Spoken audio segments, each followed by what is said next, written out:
Hi everyone, and welcome back to my channel. Today we're going to be spending some time looking at Excel tables and why they might be more beneficial for you than leaving your data in a standard Excel grid like what you're seeing right here. I'm going to be going through how to make a table, and I'm going to be showcasing some of the capabilities that having your data in a table can provide for you. So let's go give it a look and let's see what we can do. So let's start by answering the first question. What actually is a table? So what we're looking at right here is a standard Excel grid. It's going to contain all of our data and it's strewn about. As you can see, there's really no grouping that's going on. So what a table allows us to do is almost group our data together in one specific location. So if we want to create things like total columns, if we want to filter, if we want to sort, create visuals, do all of this stuff, having our data in a table is a lot easier. So there's a couple ways we can actually bring our data into a table.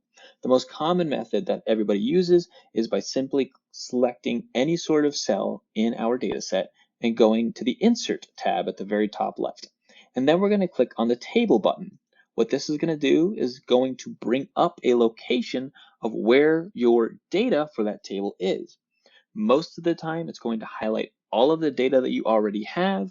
And if it doesn't, you can manually go in here and select whatever data you need. It's also going to ask you a question saying, does your table have headers? Most of the time, it's going to auto detect your headers, but if it doesn't, you can either select this or you can go up here and manually select it for yourself. So when we press OK, it's going to create a table. And for all those who are command fanatics, we can also do a similar thing by doing Alt, and then we can go to N, and we can do T. And T in this case is just going to ask that same prompt and tell us to put it in the table.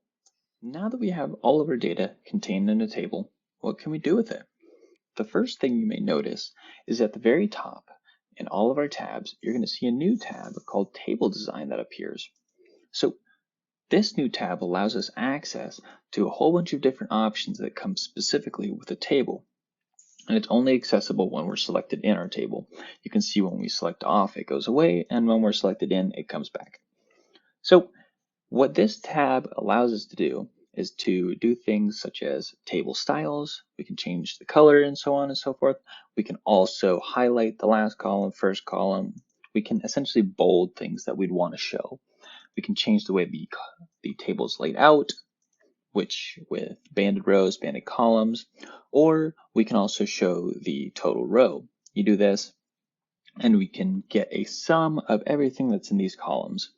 Now, the one thing is that this is more applicable to numerical data sets. The one I'm looking at right now is not a numerical data set, so it's not going to give you as many results as you'd like. But you can see here, we get a sum of all the items in the owner row. So we have 52,631 entries in the owner row, and we have 52,851 total rows, meaning we're missing about 200 or so entries in the owner row. So that gives us some insight as to what we might need to solve later. So we're going to get rid of that for the time being. We're going to go back up to the top. And there's a couple other things you might want to focus on with this table design tab. One of those being the ability to remove duplicates.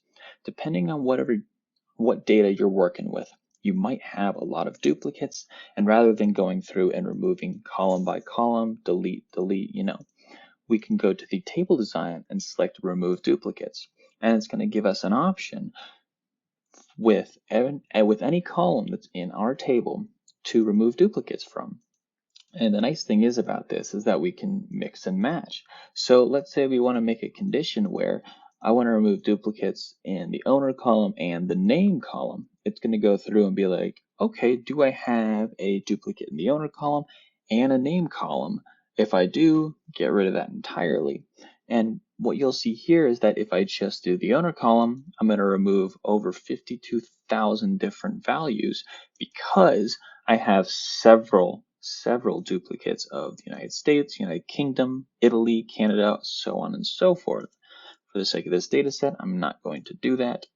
But if we did something similar by combining, we can unselect all. We can combine name and owner. You can see we're not going to remove the same amount, but 38,000 go away. So we look at name and we look at owner, and it's going to remove those. The final thing that you might want to look at is the ability to summarize with a pivot table. This is going to be its own video for the sake of how detailed and how powerful pivot tables are, but the full use of what a pivot table can do is allow us to group our data together, create new visuals, create values such as min, maxes, we can do sums, and we can do a whole bunch of other little features with pivot tables that are not accessible within a standard Excel table. But once again, that's a little bit more of a detailed subject, so look for that in the next video. Thanks again for watching my video. If you did appreciate some of the content or some of this was useful, please consider subscribing and leaving a like down below. I appreciate everybody's comments, so please feel free to leave some feedback. And once again, I'll see you all in the next video.